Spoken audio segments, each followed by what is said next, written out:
Hi, this is Dr. Michael Bardot, and I'd like to welcome you to the lecture over ancient Egypt. If we take a look at the map of Egypt, what you'll see is a couple of few things that are very interesting. First, I'd like to point out that it's not an error on the map, but farther north is called Lower Egypt, and farther south is called Upper Egypt. And the reason for that is pretty simple. In terms of Egyptian history and in Egyptian geography, everything is oriented according to the direction of the Nile River. And excuse me, the Nile River is one of those few rivers in the world that actually flows from south to north, which is why you have the almost seemingly opposite directions on Lower Egypt, which is at the delta down here, and Upper Egypt, which is going to be in the southern portion of the Egyptian country today. Now, I like this map for a number of different reasons, and probably one of the most important here is I want to point out that not only the location of the cities here, we've got a lot of cities basically located on the shores of the Nile River, but also if we take a look at the geological spectrum of what we have available, you can kind of see why the Egyptian city-state or the Egyptian country was fairly wealthy in terms of its mineral deposits. We have turquoise and copper. Garnet is a precious stone, not as precious as rubies, but still a precious stone. We have porphyry, which is a building material, alabaster again, and granite. We've got some deposits of gold along the coastal areas of the Red Sea. We've got some emerald. And last but not least, we've also got a very large deposit of sandstone. And all of these materials helped to provide a supply of building materials and precious stones that would help fuel and kind of help Egypt dominate the Mediterranean economy. If we take a look at a slightly different map here, a more modern map showing the city of Cairo, which is a Muslim-built city, what we have on this map that I'd like to point out are the two kind of areas where a lot of the cultural and historical significance of Egypt is housed. We have the so-called Valley of Giza, where we have the pyramids of Giza, as well as having the Valley of the Kings located down here with a major historical city by the name of Karnak. Now, if we take a look at the history of Egypt, and not to bore you too much, but to give a very brief introduction, we talk about pre-dynastic history of Egypt or prehistoric Egypt of existing primarily between the years of 10,000 and 3,500 BCE. We date our Neolithic revolution to sometime within the time period of 11,000 to 9,000. And that's when we have the start of our culture and our settlement in terms of Egypt. Not to go into too great a depth, but we do have several what we call prehistoric cultures. We have the Bodari, the Amuratsian, the Gurzian, and the Naqada cultures, which all predate kind of the foundation of the government and the historical period of Egypt. Based on archaeological evidence, we can definitely identify that Egypt was quite powerful and quite dynamic in what we call the Mediterranean trade of the ancient world. They traded with Ethiopia, they traded with Canaan, they traded with Mesopotamia and other regions as well. Now, we start our historical period in Egyptian history in a combination of two periods we call the early dynastic and the Old Kingdom. And these periods date from about the 3500s in terms of the early period prior to the early dynastic through the year 2155. What we can identify in terms of this period is we can identify primarily 30 different dynasties. In the pre-dynastic period or pre-Old Kingdom period, we have a series of multiple kingdoms. We have an Upper Egypt and a Lower Egypt, which predominantly for about 300 to 400 years operated on an individualistic basis. And that period was a time period of great stability and solidification of a lot of the earlier cultural aspects of Egyptian history. However, things changed in the year 3100 BCE. In 3100, Narmer, or known by his Greek name Menes, he was a king of Upper Egypt, who basically led an army to the north and consolidated control of Egypt under one ruler, which then he took the title of Pharaoh, and that's the beginning of what we call the pharaonic history of Egypt. The capital city was at the city of Memphis, which was located a little farther to the south, and Narmer's reign in 3100 BCE constituted one of the first kind of golden ages of Egyptian history. Now, if we take a look at other names on the list, we have Djoser and we have Djoser and Khufu. Those two pharaohs are on the outline primarily because it's really under their reigns that we have the evolution of monument building or architectural monument building in the form of first the step pyramids of Djoser, and then we have the Great Pyramid of Giza, sometimes called the Pyramid of Khufu or the Pyramid of Cheops. We have that pyramid started at the end of Khufu's reign. Under later rulers of this dynastic period, which we call the Old Kingdom, Khafre started the second Pyramid of Giza, and it's also at this time that we believe that the structure of the Sphinx was primarily completed. Now, you might find it kind of interesting that we have a question mark next to the outline item called the Sphinx. And the reason for that is that there is some minor debate about the age of the Sphinx in terms of when it was constructed. The reason for that is pretty simple. Some of the stones that are used, some of the work stones that are used in the Sphinx date back to earlier time periods, some dating back as early as 1,000 or 1,500 years earlier. And because of that, that leads us to question when exactly the Sphinx was actually constructed. However, we also have to keep in mind that even though a stone may be older, which makes up a building, it doesn't necessarily mean that the building is that old. The ancient Egyptians, as well as the ancient Mesopotamians, had a habit of reusing stone. And because of that, it makes it difficult sometimes to actually put a nice concrete date on some of these buildings. One of the other great kind of technological or cultural evolutions that occurred during the Old Kingdom is we have the continuing evolution of Egyptian writing. Hieroglyphics, as it is called, is basically the term used to describe Egyptian writing.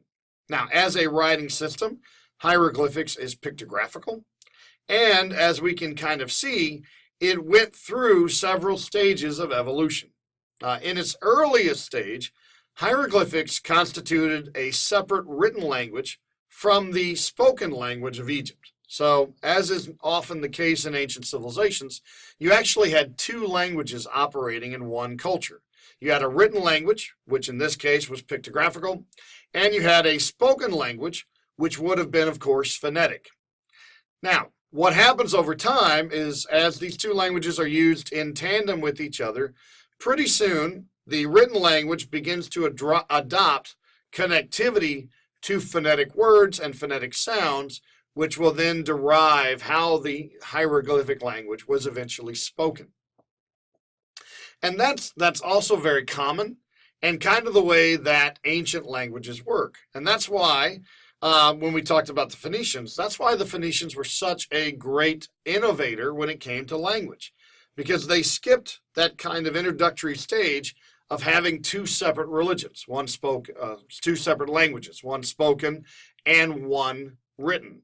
And they created a written language which was based on sound, which meant that you could have one language spoken and written at the same time. And just in case you're wondering, the different evolutionary stages of hieroglyphics are listed there, where we have what is called an ideogrammic language. That means it's based exclusively on pictures. We have the creation of what are called phonograms, which are sounds associated with the pictures. And last but not least, we have pictogram, which is kind of the merging of these religions, but still highly visual in terms of its written expression. Okay, Now, not to spend a lot of time, but to kind of summate the Old Kingdom, what began to happen is we see a beginning failure of leadership at the pharaonic level. And one of the major causes for this, which will constantly plague Egyptian political development and evolution, is the problem that developed with the pharaonic dynasties. In an effort to keep bloodlines pure, the pharaohs would actually marry their closest living relative, which in most cases meant their sisters or their brothers, in order to keep the bloodlines pure. Now, I know that a lot of people's reaction to that will be obviously very negative, but in terms of why it's such a significant problem for the pharaonic dynasties, is that over time, the limiting of the gene pool would actually produce heirs and rulers that were either physically unfit to rule or who had such severe health problems that their reigns were extremely short, and we have a very massive or quick turnover of rulers in the Egyptian system. And so because of that, the Old Kingdom lasted a considerably long time. It lasted almost 1,000 years. And but eventually, even its robust leadership qualities and its pharaohs eventually they eventually eroded to a point that we have the increase of economics and social stress, which forced the collapse of a centralized government into a civil war. Now, when that occurred, we then enter into what is called an intermediate period. And Egypt will have 3 intermediate periods. And what those periods refer to is a particular time period, whether it be a century or possibly a little longer, in which there was no centralized universal government of Egypt controlling both or all the regions of Egypt. What predominantly happened in these intermediate periods is that leadership and rulership became more localized, and what happens is we have an increase in regional prosperity, but at the expense of a more uniform or unified national prosperity. So eventually, Egypt split into predominantly 2 kingdoms again, Upper and Lower Egypt. And then as time went on, we have the increasing tension and competition between both kingdoms, which will eventually erupt into warfare, which then leads us to the start of our next unified period, which is called the Middle Kingdom. From 2500 to the 1700s, we have a series of rulers that ruled Egypt as a unified state. Now, if we identify the ancient or the Old Kingdom as being the time period of pyramids and monument building and the coming together of hieroglyphic language, what we see in the Middle Kingdom is an expansion of both territory. For the first time in their history, the Egyptians conquered land outside of Egypt, as well as we have a kind of expansion, if you will, of Egyptian religion. And that expansion takes the form of the creation of a primary text, which we call the Book of the Dead, and a re-emphasis or a refocus upon different elements of Egyptian religion. Now, in terms of this military expansion, we know that according to Egyptian records, the Egyptians conquered outside of Egypt. They extended their control of the Sinai Peninsula, and then they ranged up into what is traditionally called Canaan, the land of Canaan, and conquered peoples there. And it's at this point, somehow, that we believe that the ancient Hebrews actually became incorporated into Egyptian society. Now, the problem with the question of the Hebrews, as we will mention in the lecture on the State of Israel, the problem is we do not have any outside sources other than the Bible, the internal Jewish source, to kind of tell us how the Hebrew people came to live in Egypt. The Bible states that it was through invitation, that the Hebrews basically accepted an invitation to merge into the population of Egypt in the time period of the ancient fathers of the Hebrew state. And unfortunately, Egyptian sources are decidedly They decidedly do not mention the Hebrews at all, whether they were conquered or whether they left or anything about them, which leads us with a kind of a question mark of just exactly how the Hebrews came to be in Egypt. Regardless of how they came to be, however, we can definitely identify that the Middle Kingdom is approximately the time they came to be in Egypt, and whether they started out as slaves in Egypt or they would eventually evolve into slaves in Egypt, we can't really say.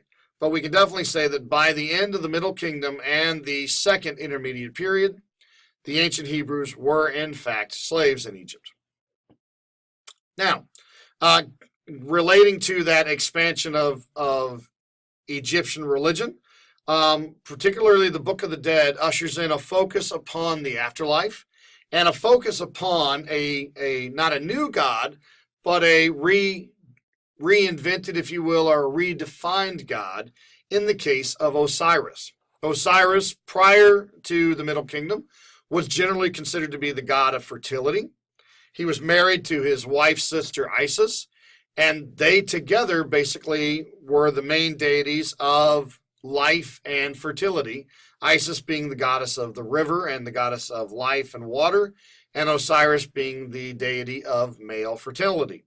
Now, during the Book of the Dead and during this period, we have the refocus upon Osiris and a focus upon the story of Osiris, Isis, and their brother Set, who was generally considered to be the god of evil or the god of chaos. And the story goes that Set would wind up killing Osiris out of jealousy, dismembering his body, and basically scattering his body parts throughout Egypt.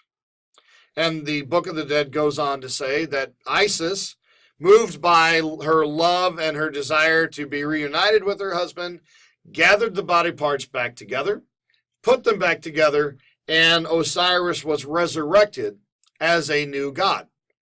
And because of this, Osiris took on an added role that related to basically death and the afterlife. He became the judge of the Egyptian people. He would basically weigh their hearts according to the tradition, according to the story. He would weigh a person's heart against a golden feather, and if that heart were weighed down by sin, by wrongdoing, then that person's soul would be commended to Anubis, who would basically punish that soul for all eternity. If the heart was lighter than the golden feather, then that person's soul was basically designated to move beyond and move into the Egyptian afterlife, where it would then travel to other dimensions and other realities. The anchor for that soul, however, was the human body.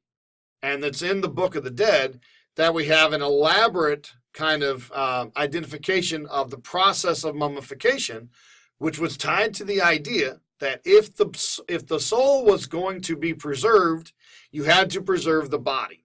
And the way to do that was by removing the organs and basically preparing the body in such a way that it could undergo and stand the test of time. And mummification does accomplish that. We have some mummies even to this day that are 3,000-4,000 years old that have survived through the ages because of this mummification process. Now, one of the problems with this, however, was the term of cost. Mummification was fairly expensive and could cost a person upwards of if we translate it into modern day money, anywhere from $15,000 to $30,000. And what that basically then set up within Egyptian culture was kind of a gulf or a gap between the rich and the poor. Because of this nature, the rich people could afford perhaps a longer and better afterlife. And those kind of economic, cultural issues did bubble up and cause internal cultural problems within Egypt. Now, as you can see, this Middle Kingdom is fairly short compared to the other Old Kingdom, primarily because of an invasion.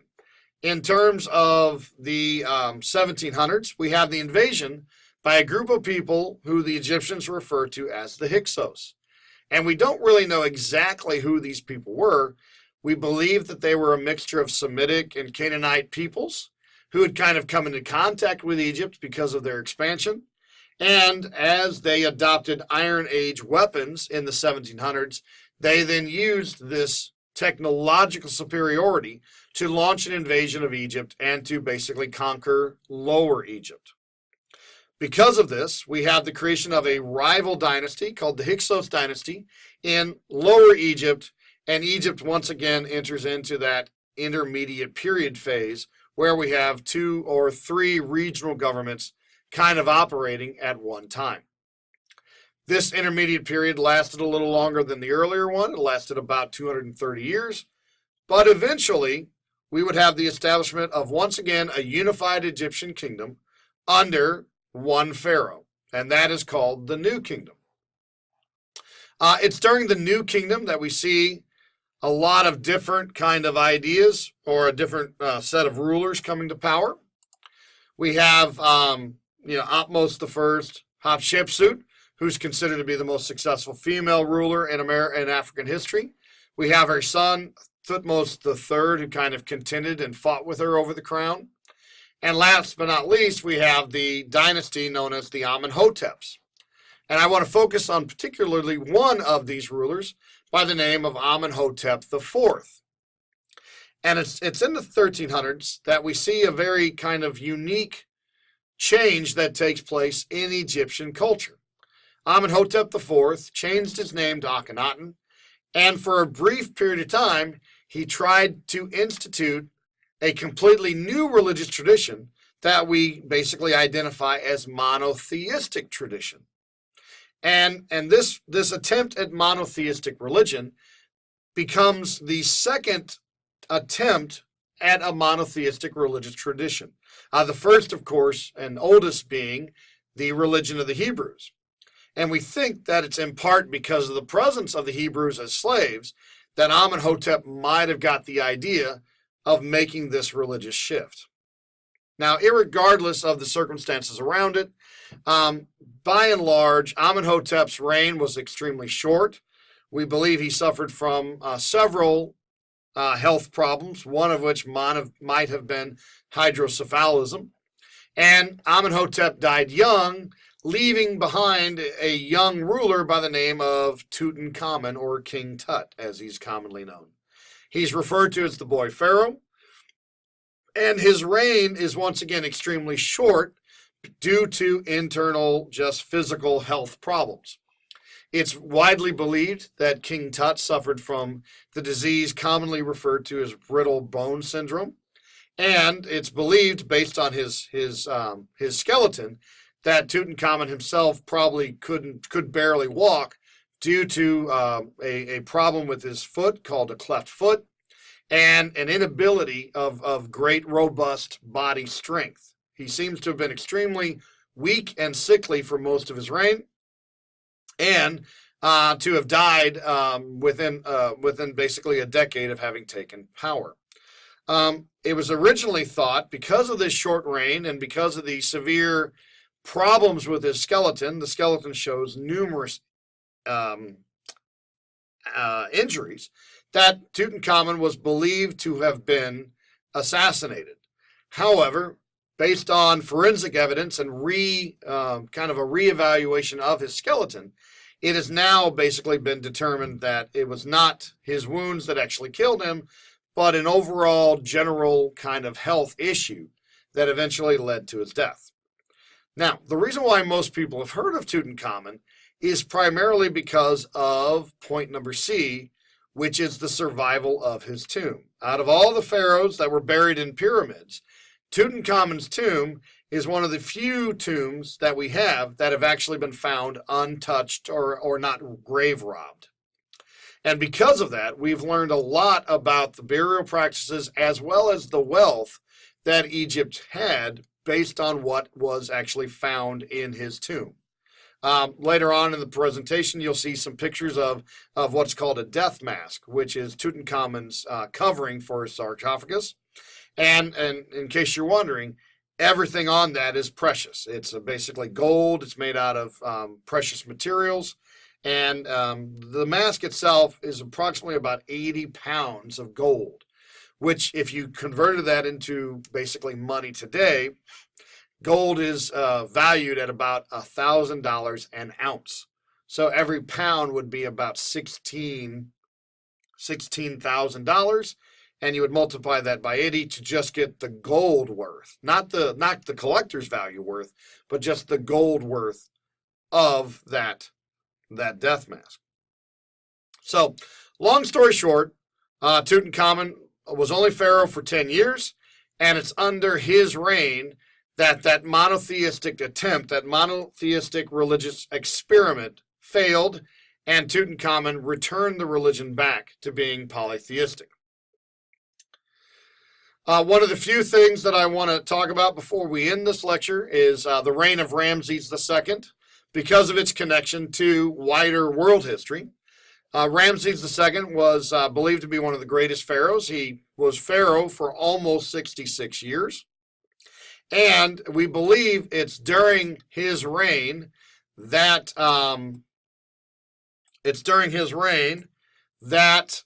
Egypt lost control of at least one of its slave groups, known as the ancient Hebrews. And we believe that it's under his reign that the so-called Jewish Exodus occurred.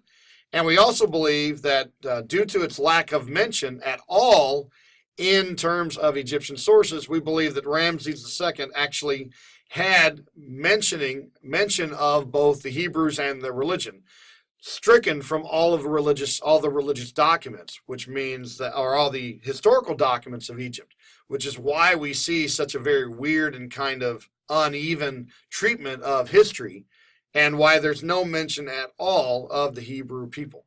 So we date the so-called Exodus to the time period around the 1200s, and we believe it's at this point that the Hebrews left Egypt, and they left Egypt in such a way in which there was actually a battle. It's called the Battle of the Battle of the Reeds, in which the Pharaoh's son, Ramses II's son, his oldest son, was killed in this battle. And even though we found the skeleton, we have the mummy, we have no reference of this battle, which is very interesting to say the least. Now, after 1213, if you do the math there, you'll see that Egypt continued in that new kingdom for about 2 centuries. And then eventually, once again, due to internal leadership problems, the government kind of collapsed, and we returned back to a third intermediate period where we have regional control. The northern portions of Egypt was actually eventually controlled by the Assyrians, and we have a puppet regime or a puppet government set up in place. And as time went on, post 660, after the end of the third intermediate period, what we then have is we have a series of rival governments set up as outside invaders would take control and take control of different portions of Egypt. We have the invasion of the Persians into Egypt. We have the creation or the invasion of the Greeks by Alexander the Great. We have the subsequent Ptolemaic dynasty.